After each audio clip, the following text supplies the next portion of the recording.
Yo, what's going on, everyone? My name is Damien, also known as QB. How's everyone going today? And yes, sir, we're continuing. This may be part 8 or 9. I don't know. I need to keep up with the parts, my bad. But pretty much what we're doing here is we're going over every single NBA's team last season to off season and what to expect to them come next season. Or should I say this season, which literally starts in a couple of days. So I've still got 20 more teams to go, 23 more teams or something to go, but best believe we're going to get there. If you're new around here, as always, please drop a like and subscribe. It would go a long way. Without further ado, let's get stuck straight into it. There seemed to be a bit of a theme going on with some of these teams that we're doing the last couple of videos, and this team isn't an exception. Clearly, if you've been watching basketball, if you have any idea, the Charlotte Hornets are in the middle of the rebuild right now, but their season could be one for the ages for them. They're finally going to, hopefully, fingers crossed, just praying they get a full season on LaMelo Ball. He's still yet to have a proper full season since joining the Hornets, or should I say being drafted by him. The Charlotte Hornets had a really down season, should I say last season, the 2023-24 season. They finished 21-61 for the whole entire season. I guess that's what the Hornets fans have to respect when their former number 2 pick is always out. And he clearly is one of the best top 10 at least point guards in the entire league if he's healthy. I was very confused at the trade that they made during the fucking trade deadline. They're going to trade away PJ Washington to the Dallas Mavericks for Grant Williams and a first round pick. They've literally only had to do that for the first round pick. There's no way they actually wanted Grant Williams, right? Well, he's still on the roster, so shit, I guess so. Stat-wise, the Charlotte Hornets last season actually had a pretty awful season. They finished bottom half in all major statistical stats, and top 10 in the entire league of turning the ball over. Again, most of that is not having LaMelo Ball in the lineup, so that's actually pretty understandable.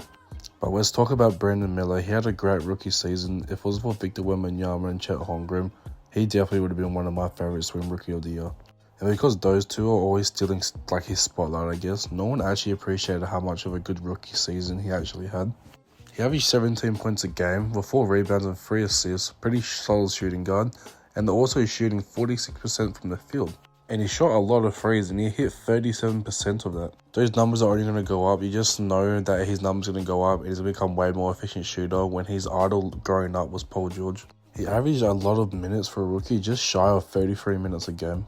And having LaMelo Ball back has to be a big relief for him. You're going to have a solid point guard to be setting him up and a true partner in crime. Obviously, the Charlotte Hornets had the off-court drama, or should I say one of their players, in Miles Bridges. After he took care of all his off-court stuff, he served his suspension for a full year and came back into the NBA this season. Or should I say last season, and he actually had a really good season. I don't discriminate on this. I'm not going to bring too much of the off-court stuff into it, but he's actually a hooper.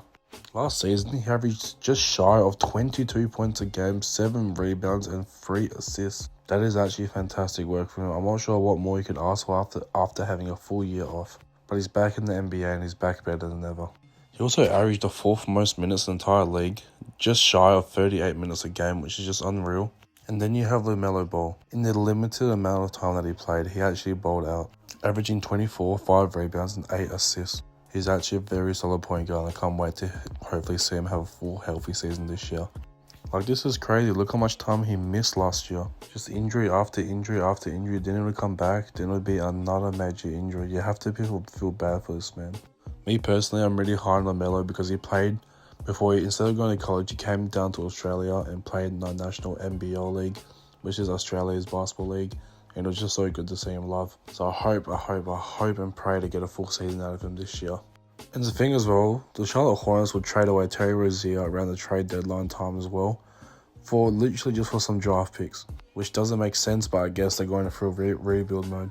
At the big case, I pretty much just traded him away for Kyle Lowry and some picks, but then instantly waived Kyle Lowry, and that's how he ended up at the 76ers. Then also in the offseason, they're going to fire their head coach, Steve Clifford, which is just a long time coming at this point. If you're a Charlotte Hornets fan, you guys know exactly what I'm talking about. And they're going to promote Charles Lee to head coach. New coach means new changes, so Hornet fans, let me know what you think about that. They're going to waive Steph Curry just to bring him back on a guaranteed contract to make it make sense, I don't know. They're going to re-sign Miles Bridges. He's got 3 years on his deal now. So I guess come next season, Hornets fans have to be somewhat excited because it's just another year of seeing your young team grow up and coming and hopefully see some major growth within the young players. LaMelo Ball's still very young. You still got Brandon Miller. You have a solid center in Nick Richards. You guys still got Cody Martin. Cody Martin's really underappreciated in my opinion. He's a solid piece to what you guys are trying to do. I really like what the Charlotte Hornets have done here with having their younger players and also having somewhat of like late 20 guys there as well. But just some like experience and just knowledge and being older than the younger guys to help mentor them through like, I guess, the younger stages of their career. And now you bring in Josh Green as well. He was a great part of what the Dallas Mavericks were trying to do last season. He can add to your young talents list as well. And one of the players I'm most excited for, Taj Gibson. I was just joking. I'm talking about Trey Mann. He was fantastic with OKC. In the short time he was with you last season, it felt like it was very, very good for you guys, what you guys were trying to do. It's safe to say he's actually a really safe Terry Rozier replacement. Give it a couple more years and you guys will know exactly what I'm talking about. But the sky is definitely the limit when it comes to Charlotte Hornet fans. You just have to be patient with your team. It's going to take a while, but hopefully you guys get a full season out of the Melo Bowl. You guys got 21 wins last season. Can we aim for 30? Is that too ridiculous to ask for? It's going to be another struggle for you guys next season, but please hang in there. You guys will get there eventually. You have to trust in what your front office is trying to do. You have to trust in your young core. And just be a part of this rebuild, man. I know it's hard being a part of the rebuild. Like, come on, man. I was a fan of the 2017 Lakers, for fuck's sakes. But there's going to be a major move, a major fucking outburst, just something down the line that's going to shift your whole entire franchise. So Charlotte Hornets fans, please be strapped and ready for that. Without further ado, that's going to finish me off for this video. If you're new around here, please leave a like and subscribe, and I'll see y'all in the next one. Peace.